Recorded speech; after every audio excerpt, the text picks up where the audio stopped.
तो फ्रेंड आज जो है कि बिहार डीएलएड एंट्रेंस एग्जाम 2025 के लिए एक जो है कि प्रीवियस ईयर का क्वेश्चन पेपर लेके आए हुए हैं, जो कि 7/6/2023 को जो पेपर हुआ था उसका बिल्कुल ऑथेंटिक ओरिजिनल पेपर है। इस पर भरोसा कर सकते हैं, यही क्वेश्चन पूछा गया था। देखिए पूरा 1 से लेके 120 क्वेश्चन आपको कंप्लीट करके दिखाएंगे कैसा क्वेश्चन पूछा गया है, और आप सभी को हम बताते हैं और बहुत सारा दिखाए भी होंगे कि हूबहू क्वेश्चन जो कि रिपीट कर लिया जाता है। जो प्रीवियस ईयर क्वेश्चन है वहां से क्वेश्चन हूबहू रिपीट किया जाता है। तो आगे निश्चित है कि 2025 में जो एग्जाम होगा यहां पर भी क्वेश्चन आपका रिपीट होगा, तो इसे कंप्लीट जरूर कवर कर लीजिएगा आप सभी, और शुरू से अंत तक सॉल्व करने के बाद अपना स्कोर भी देखिएगा कितने स्कोर कर पा रहे। तो चलिए शुरू करते हैं। फ्रेंड आज की इस वीडियो को लाइक करके शेयर अपने दोस्तों में जरूर कीजिएगा, अपना प्यार इस वीडियो को जरूर दीजिएगा आप सभी। आइए पहला सेक्शन जो है कि हम सभी विज्ञान से कंप्लीट करते हैं। देखिए क्वेश्चन नंबर इधर उधर हो सकता है, इसके लिए टेंशन नहीं लेना है, पूरा हम 1 से लेकर 120 क्वेश्चन आपको कंप्लीट करवाने वाले हैं। क्वेश्चन है कि क्रिप्टोगेमस एक है।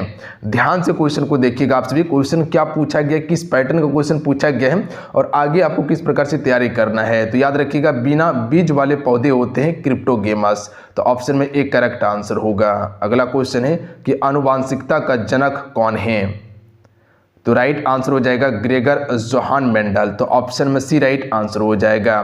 देखिए इसने अपनी रिसर्च करने के लिए जो कि मटर का जो पौधा होता है उसी का उपयोग किया था ग्रेगर जोहान मेंडल ने। अगला क्वेश्चन है कि अष्टक का नियम किस तत्व पर लागू पाया गया है। देखिए अष्टक के नियम की बात किया जाए तो ये कैल्शियम तक ही पाया गया है, याद रखिएगा आप सभी, क्योंकि कैल्शियम के बाद जो प्रत्येक 8वें तत्व का जो गुण होता है याद रखिएगा वो प्रारंभिक गुण से भिन्न होता है, इसीलिए कैल्शियम तक जो है कि आपका अष्टक का नियम लागू होता है। तो ऑप्शन में सी करेक्ट आंसर होगा। अगला है ओजोन परत में छेद होने के कारण मानव शरीर का कौन सा अंग सबसे ज्यादा प्रभावित होता है।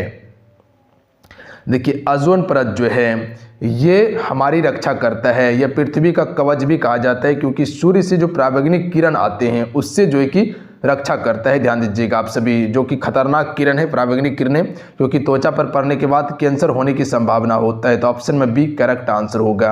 अच्छा आप सभी को पता है कि ओजोन परत में छिद्र हो रहा है, इसका कारण क्या है, तो क्लोरोफ्लोरोकार्बन मुख्य रूप से इस छिद्र होने का कारण है, जिसे हम सभी CFC के नाम से जानते हैं। CFC हो सकता है शॉर्ट में देखिए पूछ लिया जाए, तो ध्यान रखिएगा आप सभी।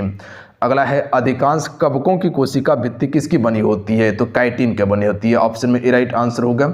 अगला क्वेश्चन यहाँ पर ध्यान दीजिएगा 2311X के परमाणु में न्यूट्रॉनों की संख्या क्या होती है। देखिए ऊपर जो है ये द्रव्यमान की संख्या है और नीचे क्या है, प्रोटॉनों की संख्या है। तो जब भी अगर न्यूट्रॉन की संख्या अगर निकालना है तो ये दोनों में माइनस कर लीजिए, यानी कि द्रव्यमान संख्या माइनस प्रोटॉनों की संख्या बराबर न्यूट्रॉन की संख्या होता है। तो 23 - 11 कीजिएगा तो कितना हो जाएगा, 12 बचेगा, तो 12 हो जाएगा न्यूट्रॉनों की संख्या, ऑप्शन में डी करेक्ट आंसर होगा। अगला है पदार्थ का वर्गीकरण किस आधार पर होता है। चलिए क्वेश्चन में 52 का राइट आंसर कीजिएगा आप सभी। देखिए पदार्थों का जो वर्गीकरण होता है ये आपका भौतिक और रासायनिक गुणधर्म पर किया जाता है, यानी कि ऑप्शन में डी राइट आंसर होगा। देखिए फ्रेंड आपको बताते हैं कि आप इस सेशन को लाइक जरूर कर लिया कीजिए, ये जो इतना मेहनत कर रही है सिर्फ आप ही के लिए मेहनत कर रहे हैं, ताकि हम आपको बेहतर कंटेंट दे, वो चीज़ें आपको दे दें जो पेपर में पूछा जा रहा है। तो सेशन को एक लाइक जरूर कर दीजिएगा, अपना प्यार जरूर दीजिएगा, और इसी प्यार के खातिर निरंतर हम आपके लिए मेहनत कर रहे हैं। क्वेश्चन में 53 है कि पायरुवेट विखंडन के उपरांत कार्बन डाइऑक्साइड जल तथा ऊर्जा देता है, यह क्रिया कहाँ संपन्न होती है। तो देखिए ये क्रिया जो है कि आपका माइटोकॉन्ड्रिया में संपन्न होती है, तो ऑप्शन में बी करेक्ट आंसर होगा। अच्छा माइटोकॉन्ड्रिया को हम से क्या कहते हैं, कोशिका का पावर हाउस कहते हैं। ये जो ऊर्जा है ATP के रूप में जो है कि संग्रहित करके रखता है, ध्यान दीजिएगा आप सभी। अच्छा कोशिका का दिमाग किसे कहा जाता है, केंद्रक को याद रखिएगा आप सभी, जिसे न्यूक्लियस कहा जाता है। अगला है कि चंद्रमा का द्रव्यमान पृथ्वी के द्रव्यमान का 0.012 गुना तथा व्यास पृथ्वी के व्यास का 0.25 गुना है, तो जी का मान चंद्रमा पर क्या होगा। आपको पता होना चाहिए कि जो द्रव्यमान होता है चाहे वो चंद्रमा पर हो या पृथ्वी पर हो, वो द्रव्यमान समान ही रहेगा। मान लीजिए कि एक मोटा आदमी था, मोटा आदमी को पृथ्वी पर से अगर चंद्रमा पर ले जाएंगे तो क्या हो जाएगा, वो पतला होगा, नहीं होगा, यानी कि वो जिस आकार का है उसी आकार का रहेगा। तो द्रव्यमान में कोई भी परिवर्तन नहीं होता है, बट भार में परिवर्तन हो जाता है चंद्रमा पर ले जाने के बाद। तो इसका डी करेक्ट आंसर होगा, पृथ्वी पर इसका मान बराबर होगा। ध्यान दीजिएगा आप सभी, द्रव्यमान में कोई भी परिवर्तन नहीं होगा। समझ में आ गया, भार में परिवर्तन होता है। अगला क्वेश्चन है कि विद्युत चुंबक प्रेरण की खोज किसने की थी?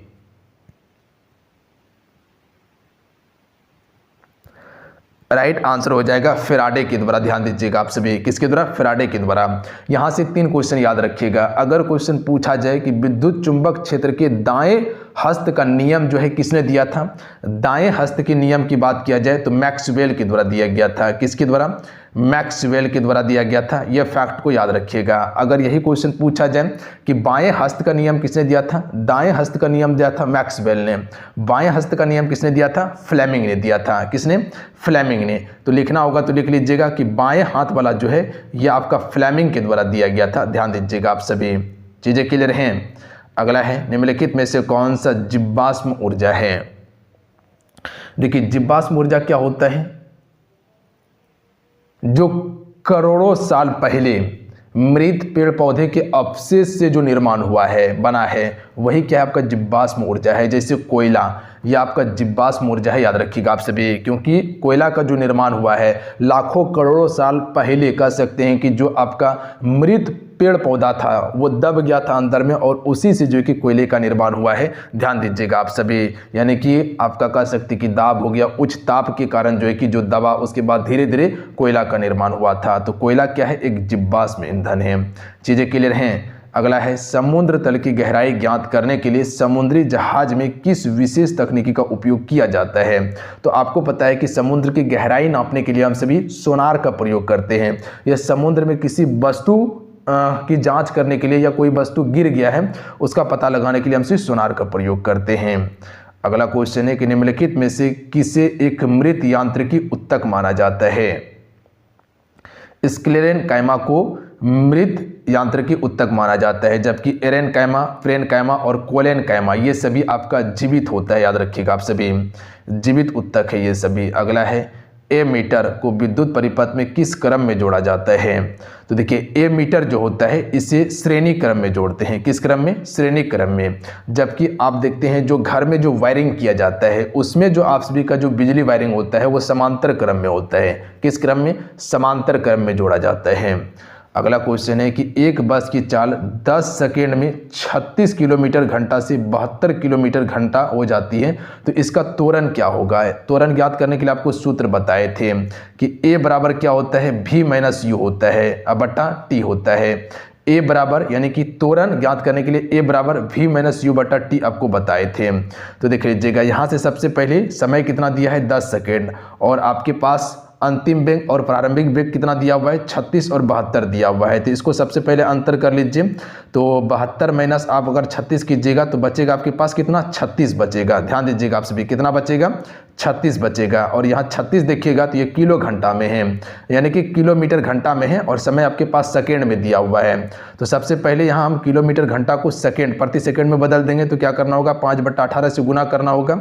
18 दूनी 36 काट दीजिए, 5 दूनी 10 मीटर प्रति सेकेंड हो जाएगा। और समय आपके पास कितना था? 10 सेकेंड था। इसको अगर काट दीजिएगा तो 1 मीटर प्रति सेकेंड स्क्वायर इसका बिल्कुल करेक्ट आंसर होगा, डी राइट आंसर होगा। ध्यान दीजिएगा आप सभी। अगर त्वरण ज्ञात करने का सूत्र अगर पता होता तो आराम से इसका आंसर कर लेते आप सभी। रेटिना प्रकाश को परावर्तित करता है। तो देखिए रेटिना प्रकाश को जो परावर्तित करता है ये विद्युत सिग्नल में करता है। अगला है क्रेब्स चक्र का एक महत्वपूर्ण उत्पाद जो एटीपी संश्लेषण करता है। देखिए आपको बताए थे कि जो एटीपी है ये माइटोकॉन्ड्रिया जो है ऊर्जा इसी रूप में संग्रहित करके रखता है। कहाँ पे? कोशिका में। ध्यान दीजिएगा आप सभी। तो इसका करेक्ट आंसर क्या हो जाएगा? ऑप्शन नंबर डी, NADH में करके रखता है। ध्यान दीजिएगा आप सभी। अगला है कि अगर कोई X ऑक्सीजन से क्रिया करके X का ऑक्साइड बनाता है तो जो लाल लिटमस पत्र को नीला कर देता है उस तत्व में X क्या है? तो यहां पर थोड़ा सा ध्यान दीजिएगा। अगर कोई भी X का ऑक्साइड है और लाल लिटमस को नीला कर देगा तो वो एक क्षारीय ऑक्साइड होगा। क्या होगा? क्षारीय ऑक्साइड होगा। और आप सभी जानते हैं कि जो आप सभी का जो क्षारीय ऑक्साइड बनता है वो सिर्फ धातु ही क्षारीय ऑक्साइड बनाता है।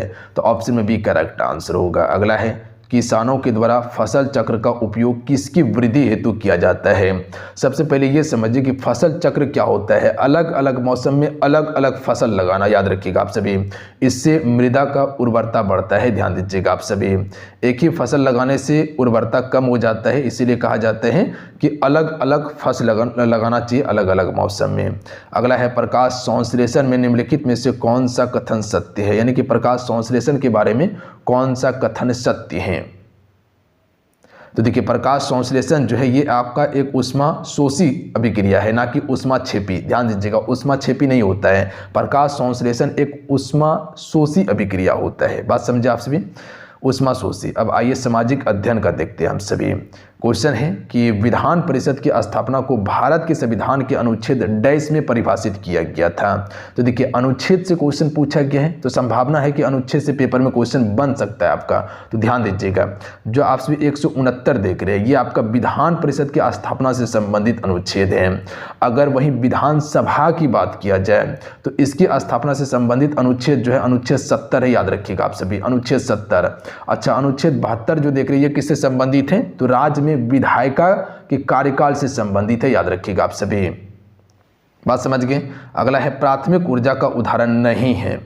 देखिए प्राथमिक ऊर्जा में क्या क्या आ जाएगा, जैसे प्राकृतिक गैस हो गया, पेट्रोलियम हो गया, कोयला हो गया, ये सभी प्राथमिक ऊर्जा का उदाहरण है। जबकि विद्युत जो है ये प्राथमिक ऊर्जा का उदाहरण नहीं है, ये द्वितीय ऊर्जा का उदाहरण है, याद रखिएगा आप सभी। बात समझ गए आप सभी। अगला है तेलुगु स्वाभिमान का नारा किस राज्य में दिया गया था, तो आंध्र प्रदेश में दिया गया था। क्योंकि आप सभी को पता है जैसे तेलुगु की बात किया गया है तो तेलुगु या तो तेलंगाना या तो आंध्र प्रदेश में बोला जाता है।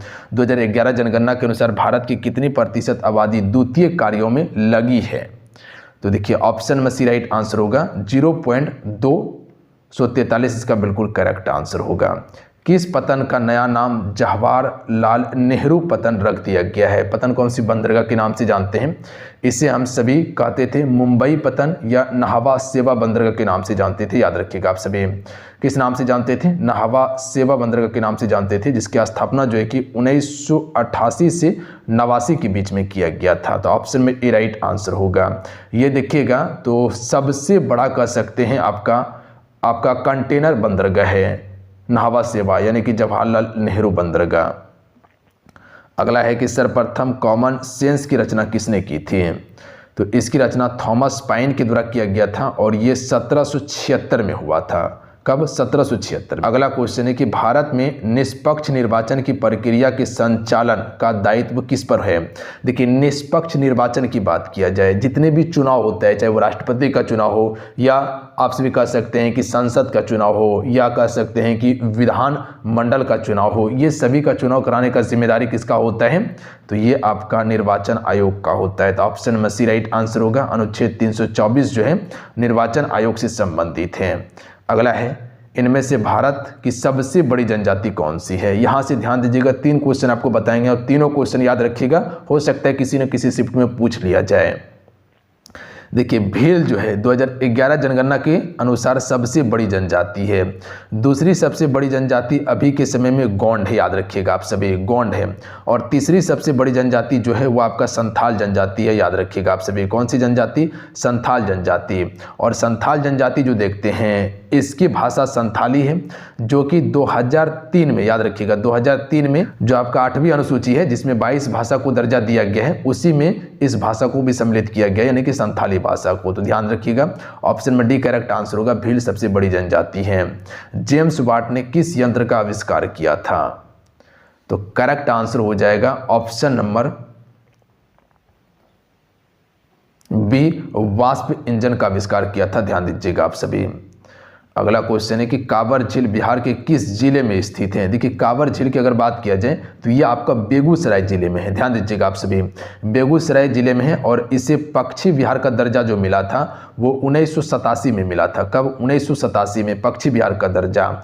और 2020 में इसे फाइनल कर सकते हैं कि इसे जो है कि रामसर स्थल में शामिल किया गया है। याद रखिएगा आप सभी, रामसर स्थल में कब शामिल किया गया, आर्द्र भूमि में। तो ध्यान दीजिएगा आप सभी 2020 में शामिल किया गया और और जो आपसी कांवर झील पक्षी विहार देख रहे हैं, ये राज्य का एकमात्र कह सकते हैं कि आर्द्रभूमि स्थल है जिसे रामसर साइट में शामिल किया गया है। भारत के प्रथम मुख्य चुनाव आयुक्त कौन थे? तो याद रखिएगा सुकुमार सेन। कौन थे? सुकुमार सेन। अच्छा, इसका कार्य अवधि की बात किया जाए तो ध्यान दीजिएगा 1950 से लेकर 1958 तक था। अगला प्रश्न देखिएगा, द्वितीय विश्व युद्ध में धुरी राष्ट्र में कौन सा देश सम्मिलित नहीं था? अब यहाँ पर थोड़ा सा गौर कीजिएगा, जो कल का जो हम आपको सेशन दिए हुए थे जिसमें एक टॉपिक आपको बताए थे और उसमें लिखे हुए थे कि यहाँ से प्रश्न आपके पेपर में निश्चित पूछा जाएगा, तो किसी बच्चे को लग रहा था नहीं पूछा जाएगा प्रश्न। तो ध्यान दीजिएगा, आपके सामने में प्रश्न है और वहाँ जाके उस वीडियो को देखिएगा। वो एक ऐसा टॉपिक है, प्रथम विश्व युद्ध और द्वितीय विश्व युद्ध, वहाँ से प्रश्न बनता ही बनता है, चाहे वो किसी भी तरह से बने प्रश्न आएगा पेपर में। इसीलिए बताए थे कि यहाँ से प्रश्न निश्चित है कि पूछा जाएगा आपके पेपर में। तो जिसको लगता था नहीं पूछा जाएगा तो आप देख लीजिए पूछा गया है आपके पेपर में। अगर जो वीडियो देखे होंगे, क्लास देखे होंगे, आराम से इस प्रश्न का आंसर कर दीजिएगा। और जिसको लगता है कि नहीं पूछा जाएगा, आराम से सोइए, कहीं कोई दिक्कत नहीं है। और जिसको लगता है कि हाँ जो हम पढ़ा रहे हैं वो प्रश्न आएगा, तो आराम से पढ़िए, कहीं कोई दिक्कत नहीं है आपको। हम आपको इतना आश्वासन देते हैं कि जितना हम तैयारी करवा देंगे अच्छा स्कोर कर पाइएगा पेपर में बेहतरीन तरीके से। तो द्वितीय विश्व युद्ध में धुरी राष्ट्रों में कौन सा देश सम्मिलित नहीं था? तो याद रखिएगा आप सभी, इसमें आपका सोवियत संघ सम्मिलित नहीं था, यानी कि option number B right answer होगा, सोवियत संघ, रूस। याद रखिएगा आप सभी। अच्छा, धुरी राष्ट्र में शामिल कौन कौन सा था? एक आपका जर्मनी हो जाएगा, लिखना शुरू कीजिएगा आप सभी, जर्मनी हो जाएगा।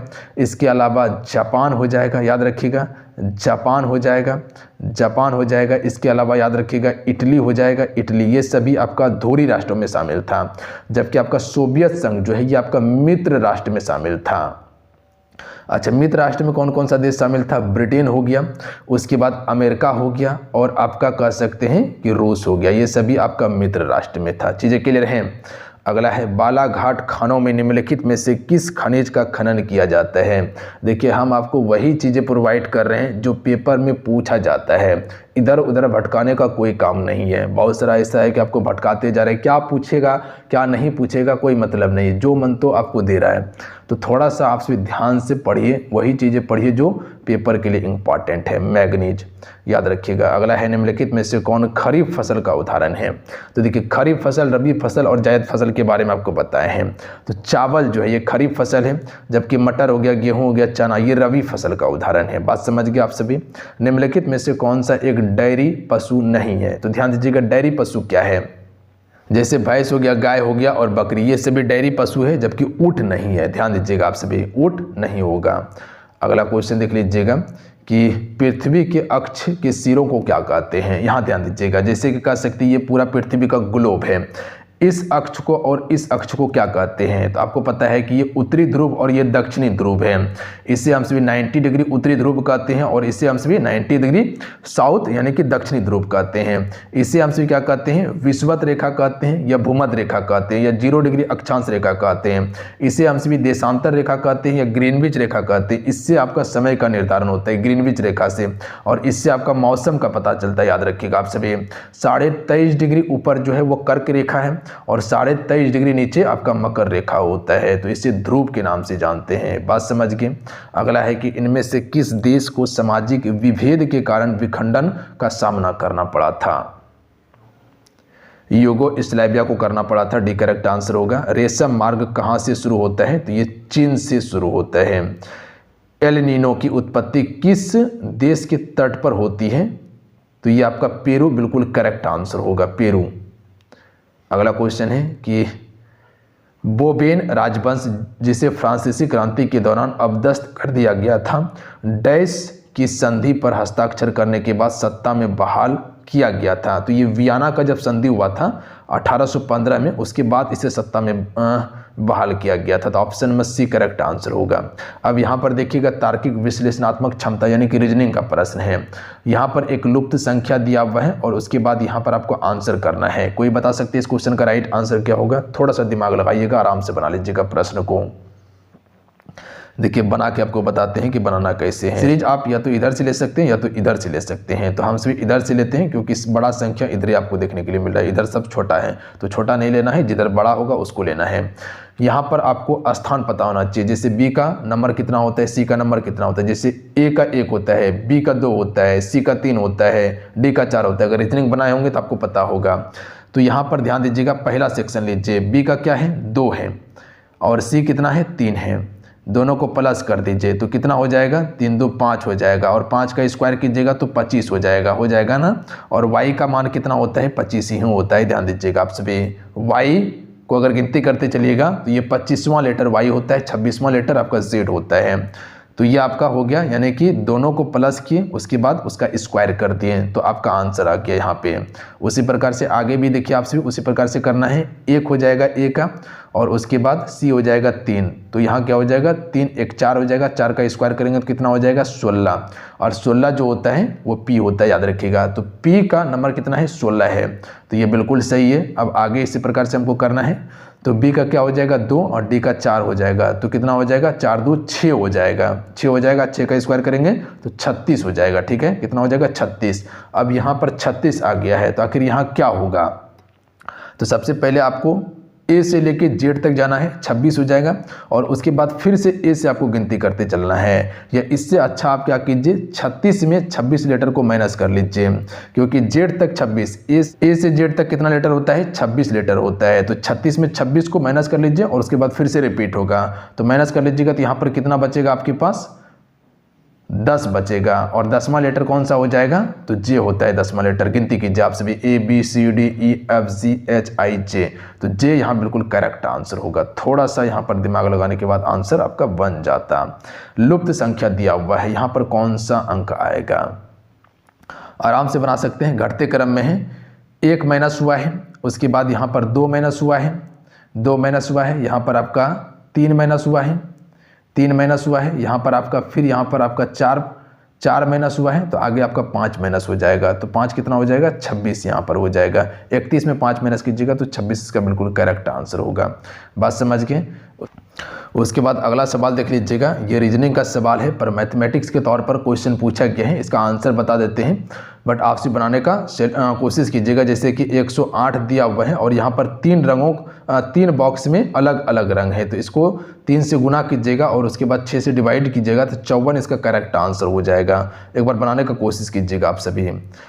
अगला क्वेश्चन है कि ABCD तथा E5 स्कूल हैं, AE तथा B के बीच में है, ED के दाएं ओर है, यदि E और D दोनों छोर पर है। तो सबसे पहले एक लाइन खींचिए आप सभी, लाइन खींचिए, उसके बाद देख लीजिएगा क्या कहा गया है, C और D जो है दोनों छोर पर है। हो सकता है C यहाँ पर भी हो सकता है और D यहाँ पर भी हो सकता है, D यहाँ भी हो सकता है, C यहाँ भी हो सकता है। अब आगे आइएगा, आगे यहाँ पर कह रहा है कि C के बाएं ओर कौन है। तो यहाँ एक बात याद रखिएगा, C जो है इसके बाएं ओर लेके चलना है। तो C का बायां किधर जाएगा, C का बायां इधर जाएगा, याद रखिएगा आप सभी।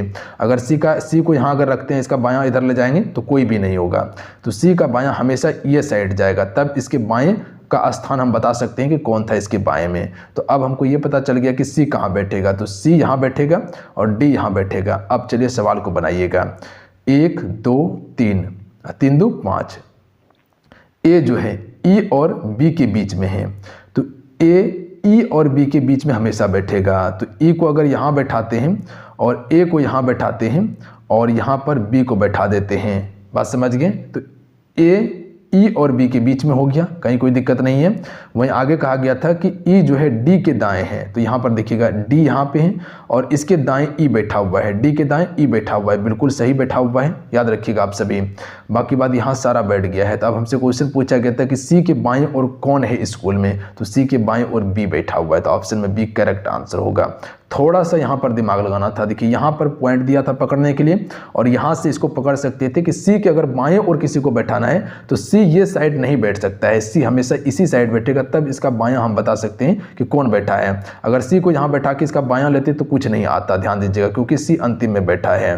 बात समझ गए। अगला है कि अगर आम फल है तो प्याज क्या है। तो राइट आंसर ऑप्शन में भी हो जाएगा, प्याज एक तना है, याद रखिएगा।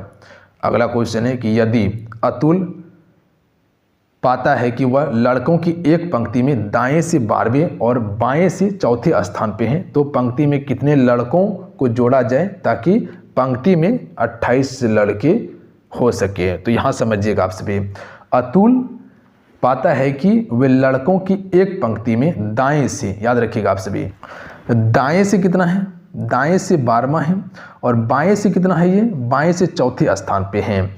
तो अब कितना लड़का अगर इसके बीच में हम जोड़ दें ताकि वो 28 लड़का का एक टोटल यहाँ से यहाँ तक पंक्ति बन जाए। मेरा बात समझ गए आप सभी। तो सबसे पहले अतुल को जोड़ लीजिए, दाएं और बाएं से जोड़ते हैं अतुल को।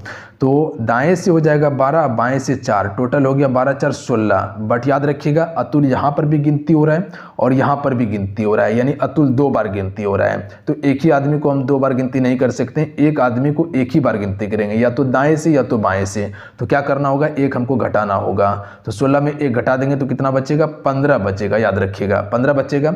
अब कितना लड़का और जोड़े ताकि 28 पूर जाए। तो कितना लड़का जोड़ने के बाद 28 पूरेगा, तो 28 में 15 को माइनस कर दीजिए तो पता चल जाएगा कितना लड़का जोड़ना है। तो इधर से हो जाएगा 3, इधर से 1, 13 लड़का जोड़ना होगा। तो option number D correct answer होगा। बात समझे आप सभी, बिल्कुल। अगला सवाल देखिएगा, अगला 92 नंबर जो सवाल आपसे देख रहे हैं, इसमें टाइपिंग एरर है, ठीक है। ये सवाल आपका गलत है, याद रखिएगा। जो ये 7 जो दिया हुआ है, शायद यहीं पर कुछ कन्फ्यूजन है जिसके कारण से ये सवाल नहीं बन पा रहा है। जो आयोग के द्वारा आंसर लिया गया है, आंसर आपको बताते हैं 23 और 28 लिया गया है।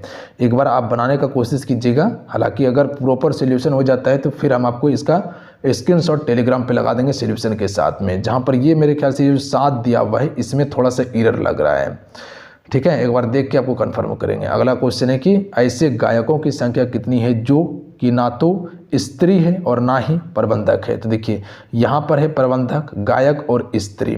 तो क्या पूछा, ऐसे गायकों की संख्या कितनी है जो ना तो प्रबंधक होगा और ना ही स्त्री होगा। तो प्रबंधक ये है और स्त्री ये है, तो गायक ये हो जाएगा। ऐसे 15 गायक है जो कि ना तो प्रबंधक है और ना ही स्त्री है।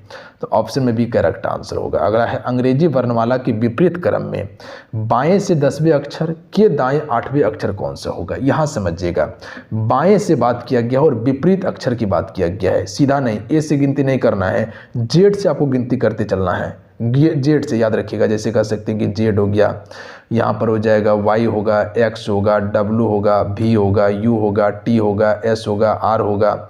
उसके बाद कह सकते हैं कि क्यू होगा, पी होगा, उसके बाद एन होगा, एम होगा, एल होगा, के होगा, जे होगा, आई होगा, उसके बाद एच होगा। इस प्रकार से आपको गिनती करते चलना था।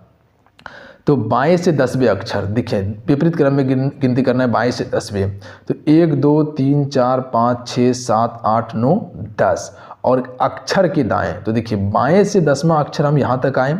अब अक्षर का दायां डायरेक्ट सीधा जाएगा, अगर बायां का था तो घूम जाता। याद रखिएगा आप सभी, यहाँ पर ये जो हम सभी गए अपना बाएं से 10वें अक्षर तक गए, पर अब अक्षर के दाएं अगर बात किया जाए तो इसी लाइन में चलेंगे। अक्षर के दाएं थोड़ा सा गौर कीजिएगा आप सभी, अगर यहाँ आपका दायां करता तब यहाँ से हम फिर रिवर्स हो जाते हैं, बट यहाँ अक्षर की दायां की बात किया गया है तो आगे चलेंगे हम सभी। तो अक्षर के दाएं 8वां अक्षर कौन सा होगा। तो अब आगे जो है कि आगे हमको यहाँ से दाएं 8 अक्षर गिनना है। तो यहाँ से हो जाएगा 10, यहाँ तक हो गया, 8 अक्षर आगे चलना है। तो पी के बाद यहाँ आपको आगे चलना है। तो एक हो जाएगा, देखिए यहाँ पर ओ होगा पहले, यहाँ पे एन ओ, उसके बाद पी होता है। तो 1 2 3 4 5 6 7 8, 8वां अक्षर हो जाएगा आपका आई होगा। अन्यथा इस प्रकार से कर सकते हैं आप सभी कि 10 + 8 को जोड़ दीजिए। 10 + 8 कितना हो जाएगा, 18। गिनती कर लीजिए, 1 2 3 4 5 6 7 8 9 10 11 12 13 14 15 16 17 18 आई हो जाएगा इसका करेक्ट आंसर। बात समझे आप सभी। अगला क्वेश्चन देख लीजिएगा, एक श्रृंखला दिया गया है और इसका आंसर करना है। 6 7 15 46 185 है, तो अगली संख्या कौन सी होगी। तो यहाँ पर थोड़ा सा ध्यान दीजिएगा, अगर 6 गुना 1 करते हैं और +1 करते हैं तो कितना होता है, 7 होता है। उसी प्रकार से 7 गुना अगर 2 करते हैं और +1 करते हैं तो यहाँ 15 हो जाएगा। 7 दूनी 14 +1 15 हो जाएगा। अब 15 गुना 3 कीजिए, 15 तिया 45, अब प्लस यहाँ पर 1 कर दीजिए तो 45 + 1 46 हो जाएगा, बिल्कुल हो जाएगा 46। अब 46 गुना हमको क्या करना है, 4 करना है। तो 46 गुना 4 आप +1 करेंगे, 46 गुना 4 +1 करेंगे तो कितना हो जाएगा, 185 हो जाएगा। ठीक है, 185 होगा। और 185 गुना अब हमको 5 करना है +1 करना है, तो ये 26 इसका बिल्कुल करेक्ट आंसर होगा, ऑप्शन में ए। तो यहाँ से आपका रीजनिंग वाला सेक्शन कंप्लीट हो जाता है। अब आइए समान हिंदी काम से भी देख लेते हैं। क्वेश्चन देखिएगा, वर्णों की आवृत्ति को डैश कहते हैं। देखिए एक ही वर्ण की बार बार आवृत्ति हो तो इसे हमसे क्या कहते हैं, अनुप्रास अलंकार कहते हैं, याद रखिएगा आप सब। अगला है कि इनमें से कौन सा वाक्य अशुद्ध है। देखिए अशुद्ध वाक्य है कि राम और राम का पुत्र बजाड़ गया, ये आपका अशुद्ध है। सही क्या होगा कि राम और उसका पुत्र बजाड़ गया, राम और उसका पुत्र बजाड़ गया, ये सही होता। राम एक राम घनश्याम हित चातक तुलसीदास में अलंकार है, तो एक राम घनश्याम हित इसमें रूपक अलंकार है, याद रखिएगा। कौन सा अलंकार है, रूपक। अगला है कि विद्यालय का संधि विच्छेद क्या होगा, तो विद्यालय का संधि विच्छेद होता है विद्या प्लस आलय होता है, और ये आपका दीर्घ स्वर संधि का उदाहरण है, क्योंकि जो आप सभी आ देख रहे हैं ये आ प्लस आ से मिलकर आ बनता है, इसमें दीर्घ स्वर संधि होता है। जो आप सभी विद्या प्लस आलय देख रहे हैं, यहाँ पर आ का प्रयोग हुआ है ना, बिल्कुल ये आपका दीर्घ स्वर संधि का उदाहरण है, तो विद्या प्लस आलय हो जाएगा, ऑप्शन में भी करेक्ट आंसर होगा। अगला है कि निम्न में से कौन सा वाक्य शुद्ध है। देखिए शुद्ध वाक्य हो जाएगा कि वह दंड पाने योग्य है, ये बिल्कुल आपका सही है, बाकी बात ये सभी गलत है। देखिए इसका शुद्ध क्या होगा कि भारत सरकार विद्वानों को पद्म भूषण की पदवी अर्पित कर रही है, ये गलत है। सही क्या होगा कि भारत सरकार विद्वानों को पद्म भूषण सम्मान देती है, ये सही होता। उसके बाद सी नंबर में दिया था कि वहाँ भरी भरकम भीड़ जमा थी, ये गलत है। सही होगा कि वहाँ बहुत भीड़ थी, वहाँ बहुत भीड़ थी। डी नंबर में दिया कि उनका बहुत भारी सम्मान हुआ, ये गलत है। सही होगा कि उनका बहुत सम्मान हुआ, ना कि भारी सम्मान हुआ, ये गलत है, ध्यान दीजिएगा। अगला है कि पहाड़ टूटना मुहावरे का अर्थ क्या होता है, भारी विपत्ति आना या संकट आना, तो संकट आना इसका बिल्कुल करेक्ट आंसर होगा, या भारी विपत्ति आना, तो डी राइट आंसर होगा। अगला क्वेश्चन है कि वह पैदल नहीं चल सकता, इस वाक्य में वाच्य है।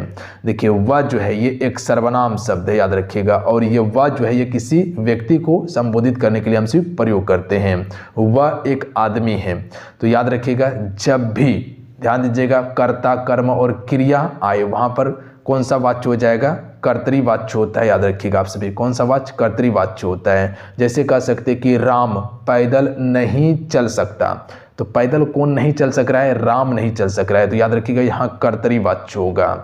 अगला क्वेश्चन है कि आजकल पढ़े लिखे युवक नौकरी के लिए खाक छानते फिरते हैं, इस वाक्य में खाक छानना मुहावरे का अर्थ क्या होता है, तो मार मार फिरना या दर दर भटकना इसका बिल्कुल करेक्ट आंसर होगा, डी राइट आंसर होगा। अगला क्वेश्चन है कैव शोभाय कर्तारो धर्म गुण किसका कथन है,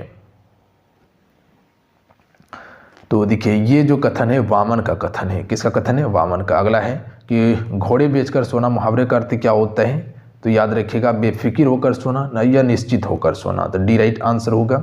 अगला है कि जब एक ही शब्द दो या दो से अधिक बार आए और उसका अर्थ भिन्न भिन्न हो, वो कौन सा अलंकार होता है। जैसे कहते हैं कनक कनक तेसे गुणी मदिकता अधिकाय, जे खाए बोराय जे पाए बोराय, तो कनक एक कनक का अर्थ होता है सोना और एक कनक का अर्थ होता है धतूरा, यानी शब्द एक ही है पर अर्थ अलग अलग है। यहाँ पर यमक अलंकार होता है।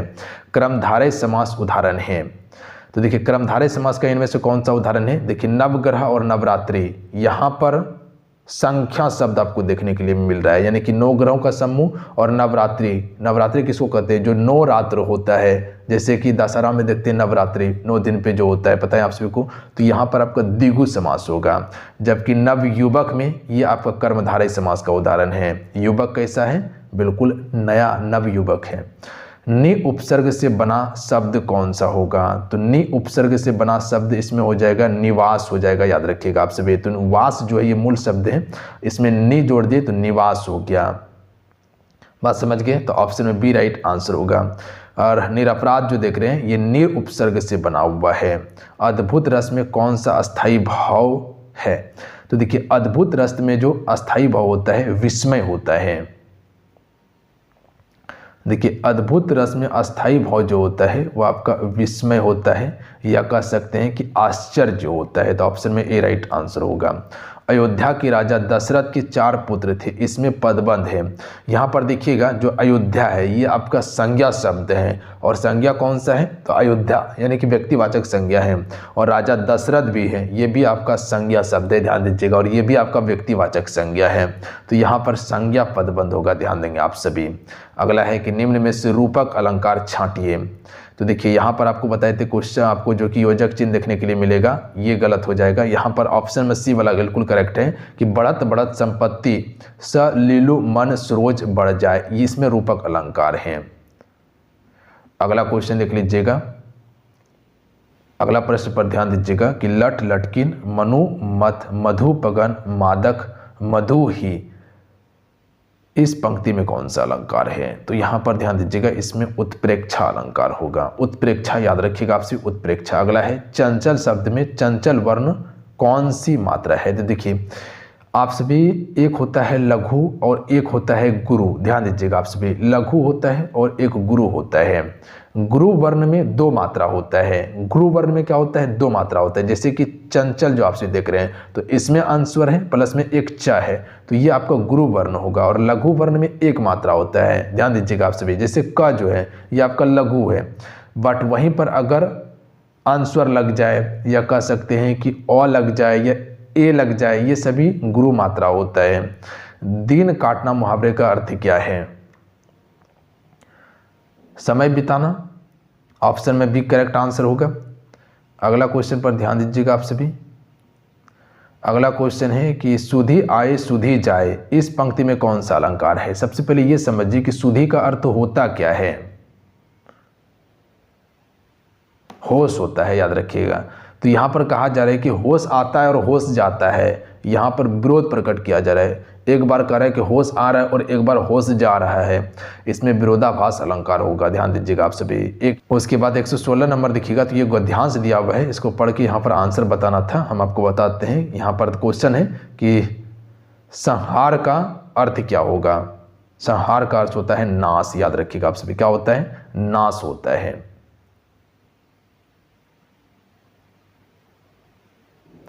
अगला क्वेश्चन देख लीजिएगा, नग्न में कौन सा समास है। अगला है कि नग्न में कौन सा समास है। तो देखिए नग्न में तत्पुरुष समास है, याद रखिएगा आप सभी। कौन सा समास है, तत्पुरुष। अगला है कि शब्द की तीसरी शक्ति कौन सी होती है। तो आपको तीनों शक्ति के बारे में बताए थे कि पहला आपका होता है अमीधा होता है, तो याद रखिएगा अमीधा या अभिधा भी इसको कहते हैं हम सभी। दूसरा होता है लक्षणा होता है, ये भी आपको बताए थे। और तीसरा जो होता है वो आपका व्यंजना होता है, व्यंजना होता है। तो यहाँ तीसरी पूछा गया है, तो व्यंजना इसका बिल्कुल करेक्ट आंसर होगा, ध्यान दीजिएगा आप सभी। बात समझे। अगला है कि शब्द शक्ति भेद के अंतर्गत आता है। तो ये इनमें से शब्द शक्ति भेद के अंतर्गत अभी बताएं कि शब्द शक्ति की 3 भेद, अभिधा, लक्षणा और व्यंजना। तो अभिधा हो जाएगा। अगला प्रश्न देखिएगा, क्वेश्चन है कि जिस वर्णिक छंद के प्रत्येक चरण में 15 वर्ण होते हैं उसे क्या कहते हैं। तो देखिए अगर प्रत्येक चरण में अगर 15 वर्ण हो तो उसे मालिनी के नाम से जानते हैं। इससे पहले आपको बताए थे, क्वेश्चन रिपीट किया गया है। जो 2024 वाला पेपर था उसमें ये क्वेश्चन पूछा गया था, तो इसे मालिनी कहते हैं। यहाँ पर थोड़ा सा ध्यान दीजिएगा आप सभी। जो इंद्रवर्जा होता है, इंद्रवर्जा, इसमें प्रत्येक चरण में 11 वर्ण होते हैं। कितने 11 वर्ण होते हैं, ध्यान दीजिएगा आप सभी। बात समझे। उसके बाद जो सवैया देख रहे हैं, इसके प्रत्येक चरण में 26 वर्ण होते हैं। कितने 26 वर्ण होते हैं। उसके बाद जो है कि मंदाक्रांता जो है, इसके प्रत्येक चरण में जो वर्णों की संख्या है वो 17 वर्ण होते हैं। तो ध्यान दीजिएगा। इंद्रवर्जा में क्या बताएं आपको, 11। उसके बाद सवैया में 26 और मंदाक्रांता में 17 और उसके बाद जो है कि मालिनी में 15 होता है। तो ध्यान दीजिएगा आप सभी। तो यहाँ से पूरा 120 क्वेश्चन कंप्लीट हो गया था। अब आइए थोड़ा सा इंग्लिश वाला प्रश्न को देख लीजिए फटाफट कि क्या क्या क्वेश्चन पूछा गया था।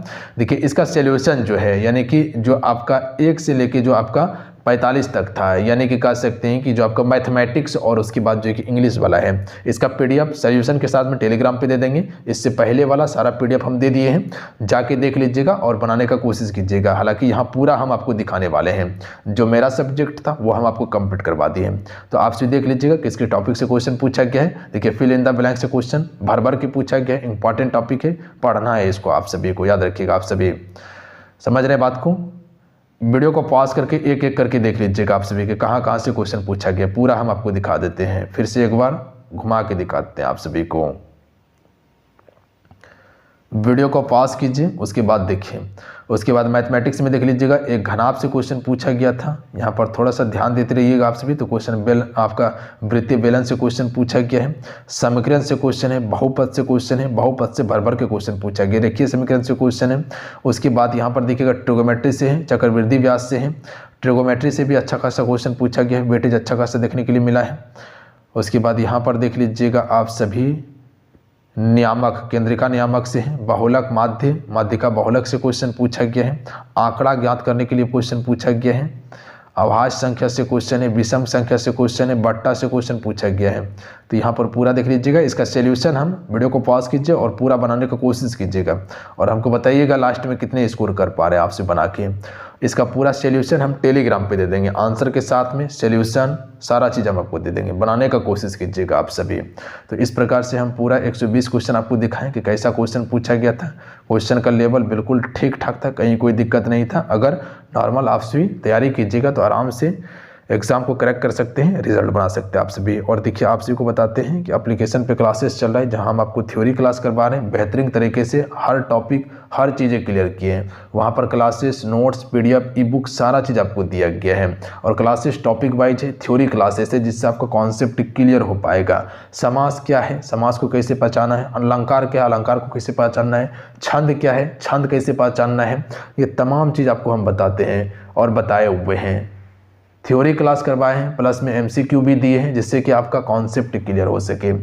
एप्लीकेशन से जो भी क्लासेस करना चाहते हैं, ज्वाइन करना चाहते हैं, अभी ऑफर भी चल रहा है, ऑफर भी दिया गया। आप सभी को फटाफट जाके ज्वाइन कर लीजिएगा, लिंक डिस्क्रिप्शन में दिया हुआ है एप्लीकेशन का, प्लस में वीडियो बना दिए हैं कि कैसे आपको ज्वाइन करना है। पे जाइए, वहाँ से आप सभी युवा शक्ति GK को सर्च करके डाउनलोड करके उसके बाद आप सभी रजिस्ट्रेशन कर लीजिएगा, उसके बाद ज्वाइन कर लीजिएगा। तो जाइए ज्वाइन कीजिए और तैयारी कीजिए फ्रेंड, क्योंकि समय कम है। कम समय में अगर परफेक्ट तैयारी करना चाहते हैं, बेहतरीन तैयारी करना चाहते हैं, तो आप सभी को कोर्स ज्वाइन कर लेना चाहिए। तो जाइए ज्वाइन कीजिए, तैयारी कीजिए। जय हिंद, वंदे मातरम।